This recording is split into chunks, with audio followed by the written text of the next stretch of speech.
Hello everyone, आज हम discuss करेंगे केमिकल रिएक्शंस। केमिकल रिएक्शंस क्या होती हैं? As everything around us changes with time.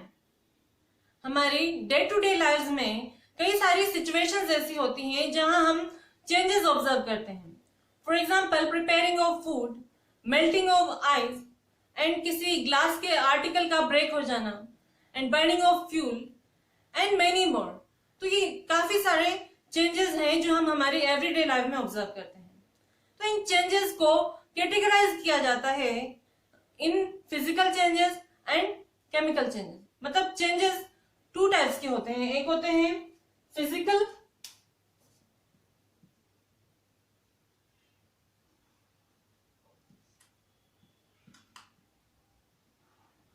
Changes and दूसरे कौन से होंगे? Chemical changes. अब फिजिकल एंड केमिकल चेंजेस क्या होते हैं? फिजिकल चेंजेस ऐसे चेंजेस होते हैं जिनमें किसी सब्सटेंस की फिजिकल प्रॉपर्टीज में चेंज हो बट उसकी जो केमिकल कंपोजिशन है वो सेम रहे। मतलब जो सब्सटेंस है उसकी जो नेचर है, उसकी आइडेंटिटी है वो एज इट इज रहे, लेकिन उसकी फिजिकल प्रॉपर्टीज में लाइक स्टेट में चेंज हो तो उस चेंज को क्या कहेंगे? Physical change. For example, melting of ice. तो जब आइस मेल्ट होती है तो वो वाटर में कन्वर्ट हो जाती है। मेल्टिंग ऑफ आइस क्या होता है? आइस मेल्ट होकर वाटर में कन्वर्ट हो जाती है। तो ये क्या होगा? ये फिजिकल चेंज होगा, क्योंकि इन दोनों ही सिचुएशंस में, इन दोनों ही केसेस में ये सब्सटेंस क्या है? इसकी आइडेंटिटी सेम ही है। इसका जो केमिकल कंपोजिशन है वो H2O ही रहेगा। मतलब जब वाटर आइस की फॉर्म में है तब भी उसकी केमिकल कंपोजिशन क्या रहेगी? H2O। और जब वो वाटर की फॉर्म में है, मतलब लिक्विड फॉर्म में आ गया, तब भी उसकी कंपोजिशन क्या रहती है? H2O ही रहती है। या हम अगर मेल्टिंग ऑफ वैक्स की बात करें तो वैक्स भी मेल्ट होकर क्या बनेगा? वैक्स ही बनता है। उसकी केमिकल आइडेंटिटी तो चेंज नहीं होती है। तो ऐसे चेंजेस जिसमें किसी सब्सटेंस की आइडेंटिटी लॉस्ट नहीं हो, उसका जो केमिकल कंपोजिशन होता है वो वही रहे, उसको बोलते हैं फिजिकल चेंजेस।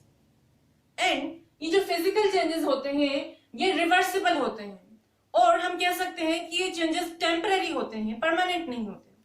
क्योंकि वाटर, जब आइस मेल्ट होकर वाटर में कन्वर्ट हो जाती है तो इस वाटर से हम वापस से आइस को ऑब्टेन कर सकते हैं। इसलिए चेंजेस क्या होते हैं? रिवर्सिबल होते हैं जनरली।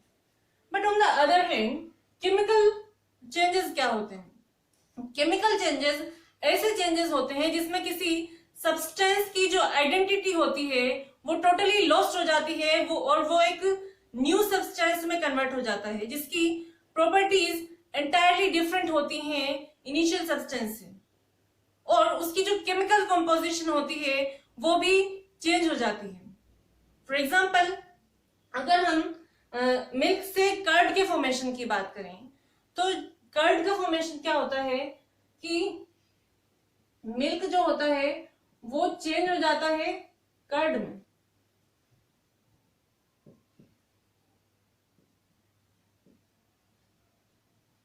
ठीक है, तो ये जो मिल्क है इसकी जो केमिकल कंपोजिशन होती है वो कर्ड से टोटली डिफरेंट होती है।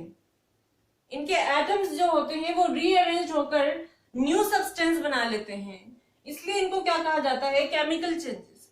और ये जो केमिकल चेंजेस होते हैं ये इरिवर्सिबल होते हैं या परमानेंट होते हैं, बिकॉज कर्ड से हम मिल्क को ऑब्टेन नहीं कर सकते हैं। इसका एक और एग्जांपल देखते हैं, ripening of fruits.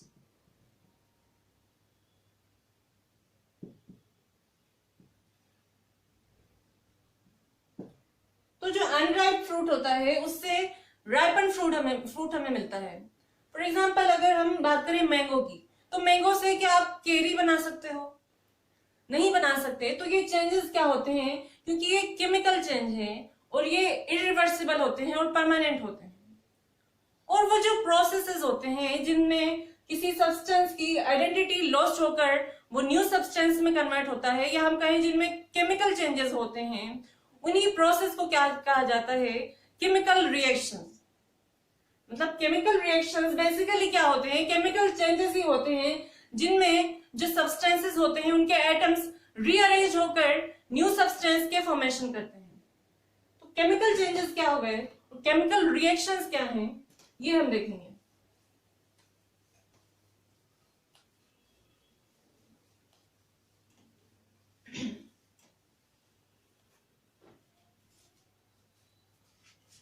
Chemical reactions,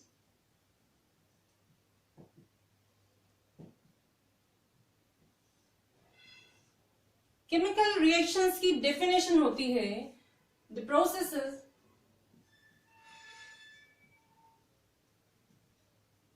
in which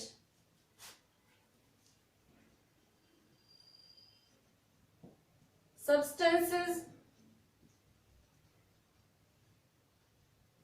undergo chemical changes and form a new substance or form new substances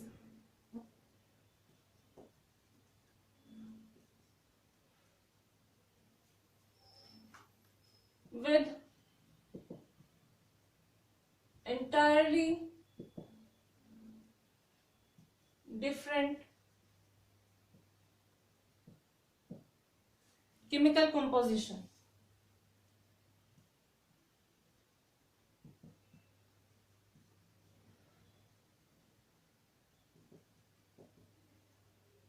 Are called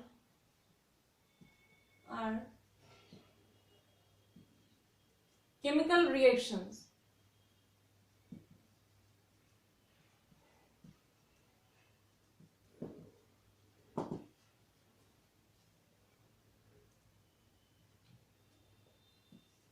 मतलब ऐसे प्रोसेस जिनमें किसी सब्सटेंस का केमिकल चेंज होता है और वो न्यू कंपोजिशन बना लेता है, केमिकल कंपोजिशन, उसको क्या कहा जाता है, chemical reactions. And chemical reactions में जो न्यू सब्सटेंस फॉर्म होता है उसकी जो आइडेंटिटी होती है वो इनिशियल सब्सटेंस से टोटली डिफरेंट होती है। तो फॉर एग्जांपल केमिकल रिएक्शंस के एग्जांपल क्या क्या हो गए, for example burning of fuel,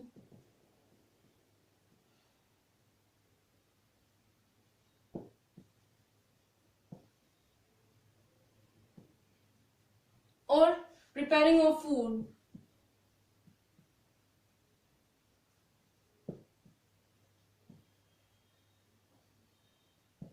ripening of fruits,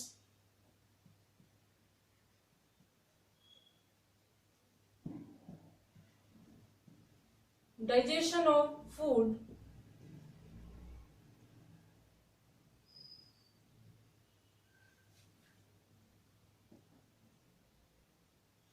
and etcetera. ठीक है, तो ये केमिकल रिएक्शन है। अब केमिकल रिएक्शंस में टू टर्म्स बहुत ही इंपॉर्टेंट होती हैं और वो टू टर्म्स क्या हैं, एक तो होती है रिएक्टेंट एंड दूसरी होती है प्रोडक्ट। अब इन दोनों के मीनिंग क्या होते हैं, रिएक्टेंट एंड प्रोडक्ट्स क्या होते हैं। तो जो केमिकल रिएक्शन होती है उनमें जो इनिशियल सब्सटेंस होता है उसको क्या कहा जाता है, रिएक्टेंट। या हम ये कहें कि जो सब्सटेंस वो सब्सटेंस जिसमें चेंज होता है, केमिकल चेंज, उस सब्सटेंस को क्या कहेंगे, reactant. The substance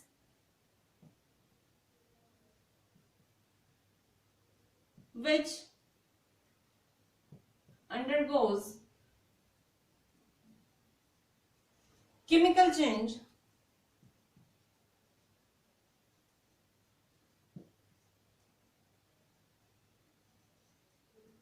is known as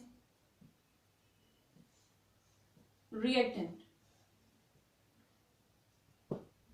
या हम इसको ऐसे भी कह सकते हैं कि जो इनिशियल सब्सटेंस है, केमिकल चेंज होने से पहले जो सब्सटेंस हमारे पास होता है वो क्या होता है, reactant, initial substance.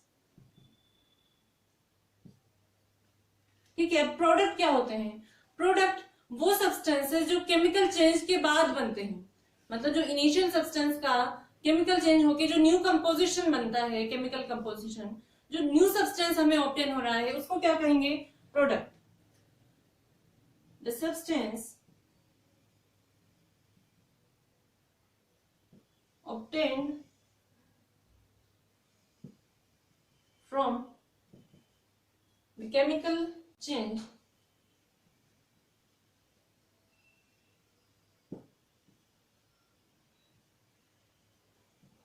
is called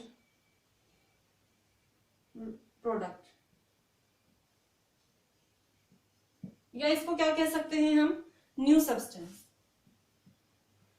new substance. तो हम क्या कह सकते हैं कि केमिकल रिएक्शंस क्या होती हैं जिनमें रिएक्टेंट्स रिएक्ट करके या केमिकल चेंज करके प्रोडक्ट्स का फॉर्मेशन करते हैं, उनको क्या कहा जाएगा? Chemical reactions. अब वन क्वेश्चन अराइजेस कि हमें ये पता कैसे चलेगा कि किसी सब्सटेंसेस में केमिकल रिएक्शंस अगर हो रही हैं? तो ये पता करने के लिए केमिकल रिएक्शंस की कुछ ऑब्जर्वेबल प्रॉपर्टीज होती हैं, या हम कहें कि उनकी कुछ कैरेक्टरिस्टिक्स होती हैं जिससे ये आइडेंटिफाई किया जाता है कि इस सब्सटेंस में केमिकल रिएक्शंस हो रही हैं। तो वो कैरेक्टरिस्टिक्स कौन कौन सी हैं केमिकल रिएक्शंस की? Let us C.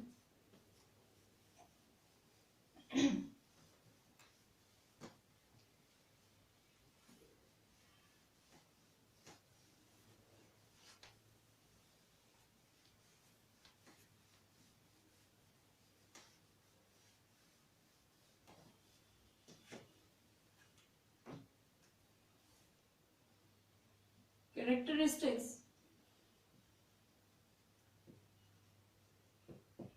of chemical reactions।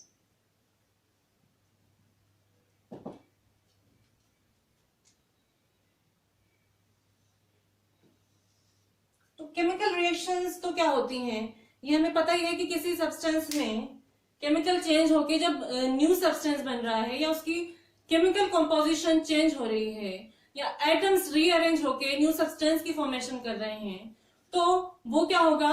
Chemical change होगा और ये केमिकल रिएक्शन होगा, ये प्रोसेस जो होगा।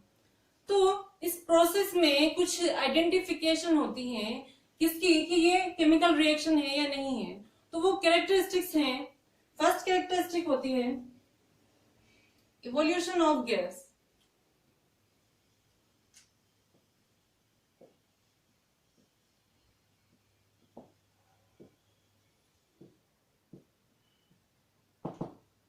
मतलब ऐसे केमिकल रिएक्शंस जिसमें केमिकल चेंजेस के साथ साथ क्या हो, उनमें गैसेस इवॉल्व हो, गैसेस का इवोल्यूशन हो, तो वो क्या होंगी? वो केमिकल रिएक्शन होंगी। For example burning of fuel. Burning of fuel क्या होता है? फॉर एग्जाम्पल हम कोल की बात करें तो कोल क्या है? एक फ्यूल ही होता है, और ये क्या होता है? कार्बन सोर्स होता है। तो कार्बन का ऑक्सीजन की प्रेजेंस में बर्निंग क्या होती है? इससे इसमें से हीट एनर्जी प्रोड्यूस होती है और साथ में कार्बन डाइऑक्साइड गैस इवॉल्व होती है। तो ये किसका एग्जांपल होगा? ये केमिकल रिएक्शन होगी, क्योंकि इसमें क्या निकल रही है? साथ में कार्बन डाइऑक्साइड गैस का इवोल्यूशन हो रहा है। ठीक है, तो ये थी फर्स्ट कैरेक्टरिस्टिक। अब नेक्स्ट कैरेक्टरिस्टिक होती है चेंज इन स्टेट। मतलब वो सब्सटेंस जिसमें केमिकल चेंज हो रहा है उसकी फिजिकल स्टेट जो है उसमें चेंज हो। तो फॉर एग्जांपल जब हाइड्रोजन एंड ऑक्सीजन के मॉलिक्यूल कंबाइन होकर वाटर का फॉर्मेशन करते हैं, तो उस रिएक्शन में क्या होता है? वो एक केमिकल रिएक्शन होती है। और उस रिएक्शन में जो हाइड्रोजन एंड ऑक्सीजन हम जानते हैं क्या होते हैं? ये गैसियस मॉलिक्यूल होते हैं, मतलब गैसेस होती हैं, और ये कंबाइन होकर क्या बनाते हैं? Liquid water.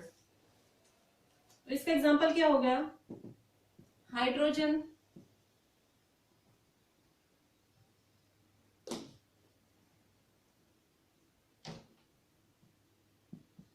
And oxygen. ये दोनों रिएक्ट करके क्या बनाते हैं, H2O, जो कि क्या है, ये दोनों तो क्या होते हैं, गैसेस होती हैं, हाइड्रोजन एंड ऑक्सीजन। और जबकि ये जो वाटर फॉर्म कर रहे हैं, ये क्या होगा, ये लिक्विड फॉर्म में होता है। तो एक कैरेक्टरिस्टिक ये हो गई कि केमिकल रिएक्शंस में केमिकल चेंजेस जो होंगे उनमें जो सब्सटेंस है उसकी फिजिकल स्टेट भी चेंज हो सकती है। अब नेक्स्ट कैरेक्टरिस्टिक होती है, third characteristic, change in colour. जो सब्सटेंस केमिकल चेंज करके या उसका न्यू सब्सटेंस बन रहा है, तो उसमें जो इनिशियल सब्सटेंस होगा उसका कलर चेंज हो सकता है।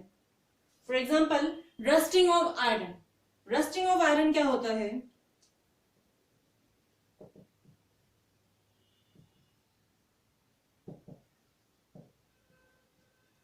रस्टिंग ऑफ आयरन आपने ऑब्जर्व किया होगा घरों में, जो आयरन ऑब्जेक्ट होते हैं अगर उनको ह्यूमिड एयर में एक्सपोज कर दिया जाए या कुछ दिन बाहर छोड़ दिया जाए तो उनमें क्या होता है, रेड ब्राउन कलर का रस्ट आ जाता है। तो ये भी क्या है, केमिकल चेंज ही है, क्योंकि उसमें आयरन जो होता है वो चेंज होकर रस्ट में कन्वर्ट हो जाता है और ये उसके कलर में भी क्या होता है, चेंज हो जाता है। जो आयरन होता है वो जनरली ब्लैक कलर का होता है मेटल। तो जब रस्ट का फॉर्मेशन होता है और Fe, जो आयरन होता है वो ऑक्सीजन एंड वाटर की प्रेजेंस में रस्ट में कन्वर्ट हो जाता है।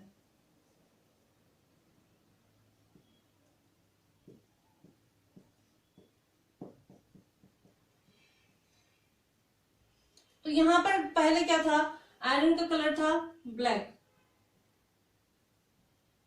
लेकिन जब रस्ट का फॉर्मेशन हुआ उसमें केमिकल चेंज होके तो इसका कलर क्या होता है, रेड ब्राउन कलर का होता है।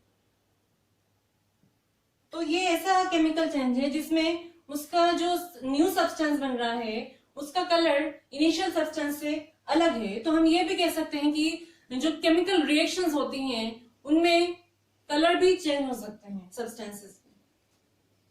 अब जो नेक्स्ट इसकी कैरेक्टरिस्टिक होती है वो होती है चेंज इन टेम्परेचर।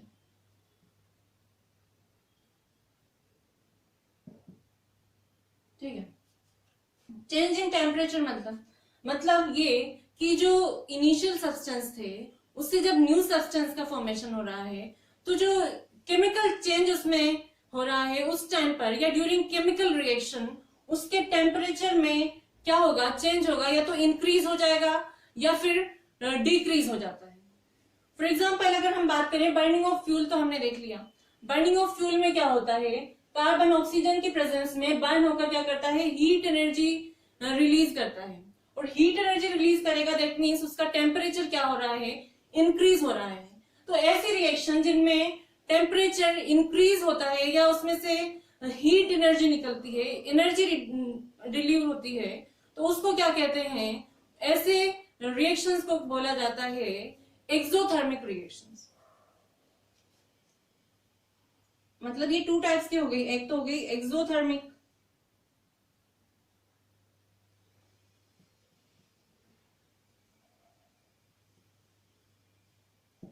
एक्सोथर्मिक का क्या एग्जांपल हो गया हमारे पास, burning of fuel.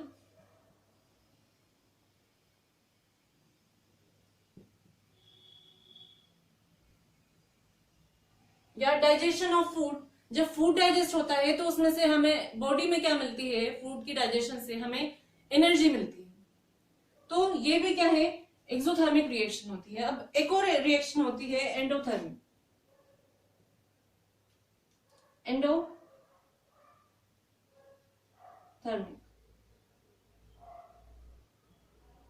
Endothermic means उसमें जो एनर्जी क्या होती है, कम हो जाती है, जिससे जो केमिकल रिएक्शन का टेम्परेचर होता है वो कम हो जाता है, इसलिए इसको बोलते हैं एंडोथर्मिक। तो ऐसी कौन सी रिएक्शन होती हैं जिनमें टेम्परेचर कम हो जाता है, तो जब कैल्शियम कार्बोनेट में को क्या किया जाता है, हीट किया जाता है, तो उसमें से कार्बन डाइऑक्साइड गैस निकलती है, और साथ में क्या होता है, उसका टेम्परेचर भी कम हो जाता है। मतलब हमने कैल्शियम कार्बोनेट को हीट किया है, उसको टेम्परेचर इंक्रीज किया है, लेकिन ड्यूरिंग द केमिकल चेंज और केमिकल रिएक्शन उसका टेम्परेचर कम हो जाता है, और जिस टेस्ट ट्यूब में या जिस फ्लास्क में हम ये रिएक्शन कर रहे हैं, तो वो टेस्ट ट्यूब क्या होती है, वो हमें कूल फील होती है। तो इसका एग्जांपल हो गया कैल्शियम कार्बोनेट CaCO3, इसको हीट करने पर गर्म करने पर क्या होता है, ये कैल्शियम ऑक्साइड एंड क्या होता है, CO2 में कन्वर्ट हो जाता है, और साथ में यहां हमने इसको हीट प्रोवाइड की है, लेकिन ये क्या होता है, कूल हो जाता है, इसका टेम्परेचर कम हो जाता है, इसलिए क्या है, एंडोथर्मिक रिएक्शन। तो ये कुछ कैरेक्टरिस्टिक्स थी जिनसे केमिकल रिएक्शंस की आइडेंटिफिकेशन होती है। मतलब केमिकल रिएक्शंस तो ऐसी रिएक्शंस होती हैं कि उनमें केमिकल चेंजेस होते हैं, और जो सब्सटेंसेस होते हैं इनिशियल सब्सटेंसेस, उनके एटम्स का रीअरेंजमेंट हो जाता है, और वो न्यू सब्सटेंसेस के फॉर्मेशन करते हैं जिनकी प्रॉपर्टीज एंटायरली डिफरेंट होती हैं। बट साथ ही साथ इनमें से ये जो कैरेक्टरिस्टिक्स हमने डिस्कस की हैं, कोई एक कैरेक्टरिस्टिक या दो कैरेक्टरिस्टिक हो सकता है, सभी कैरेक्टरिस्टिक उसमें हो, ये भी साथ में उनमें देखने को मिलती है, जिससे इसकी पहचान होती है कि ये केमिकल रिएक्शन है। तो फर्स्ट कैरेक्टरिस्टिक क्या थी कि उनमें से गैसेस का भी इवोल्यूशन हो सकता है। सेकंड थी कि उसकी जो फिजिकल स्टेट है वो चेंज हो सकती है। एंड देन हमने डिस्कस किया कि जो उसका कलर होता है सब्सटेंस का, वो भी चेंज हो सकता है। एंड देन उसका टेम्परेचर में भी या तो इंक्रीज हो जाएगा टेम्परेचर, या फिर डिक्रीज हो जाएगा due to the energy release होती है इसमें से, या फिर उसमें क्या होती है, एनर्जी इवॉल्व होती है। तो ये थे केमिकल रिएक्शन। आई होप आपको ये टॉपिक समझ में आ गया होगा कि केमिकल रिएक्शंस क्या होते हैं। Chemical reaction basically chemical changes ही होते हैं, क्योंकि केमिकल चेंजेस में क्या होता है, केमिकल रिएक्शन में क्या होता है, न्यू सब्सटेंसेस का फॉर्मेशन होता है, और केमिकल चेंजेस में भी न्यू सब्सटेंसेस का फॉर्मेशन होता है एटम्स के रीअरेंजमेंट की वजह से। So this was all about today's video. अगर आपको इससे रिलेटेड कोई भी डाउट है तो आप कमेंट सेक्शन में कमेंट करके पूछ सकते हैं। Now I'll see you in the next video. Till then, keep learning and thank you.